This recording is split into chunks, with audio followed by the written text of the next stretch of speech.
We've all looked forward to getting that exciting phone call, the one telling you that you got the job or that your wife's in labor. Some calls can be life-changing, but for my next guest, Monica, that call could be life-saving. Take a look. Every time the phone rings, I feel like my heart could just jump out of my chest. It could mean that somebody is calling to give me life. I was diagnosed with kidney disease and lupus when I was 22. I've had 2 kidney transplants already, but I've realized it's just another form of treatment and not a cure for the problem. I also go to dialysis 3 days a week. I have high blood pressure, chronic anemia, chronic fatigue, migraines, gout. I have difficulty getting out of bed some days because I'm just too tired. My life revolves around dialysis and waiting for a kidney. We oftentimes can't do things together as a family because of my health. I feel guilty that my husband Les calls himself my caretaker. What would you like me to make you for dinner? Grilled cheese. How about a salad? That's good for you. There are many days where I may look just fine, but my body feels like it's shutting down.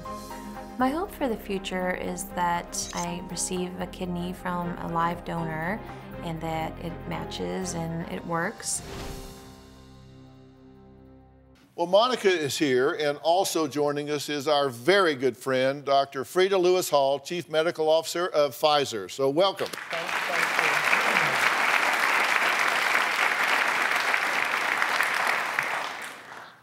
you. Now, you've received a couple of calls, but it just really didn't pan out, right?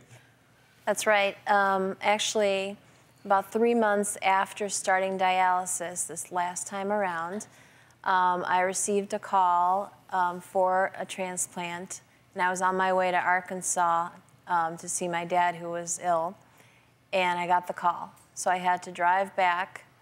It was a total of 24 hours of driving. Oh, wow. Drove back to the hospital, got prepped for surgery, waited and waited, and it didn't pan out. Oh, that's gotta be such a roller coaster. So, it is.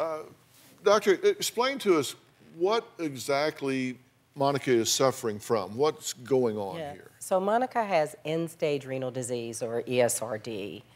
Now, that's when both kidneys fail to the point where they can no longer clear out waste or excess water in the body. Now, Monica has let us know that her end-stage renal disease is due to lupus, but the most common causes of end-stage renal disease, or ESRD, in the United States is diabetes and high blood pressure. Now, ESRD can be life-threatening, it can be deadly, and so it requires lifelong management. And most people who have ESRD need dialysis or a kidney transplant. Yeah, and you're actually waiting not for your first or second, but for your 3rd kidney transplant. I received my first transplant from a living donor, which was my sister Kathy. Right. And it was a very good match, and unfortunately 9 months later, for no known reason, it rejected. Then the second was off the transplant list, and that one also never functioned perfectly, rejected. I had to do chemotherapy along the way, and in total it lasted 5 years. Is it common to need multiple transplants like she's experiencing here? So unfortunately, the answer is yes. Over 20% of kidney transplants every year are what we call retransplants, people who are getting second or third kidneys, yes. And you can lose a kidney transplant for a number of reasons. One of the most common reasons, however, is that when the kidney is transplanted into your body's immune system sees it as a foreign invader, and so it attacks it with the intent to destroy it.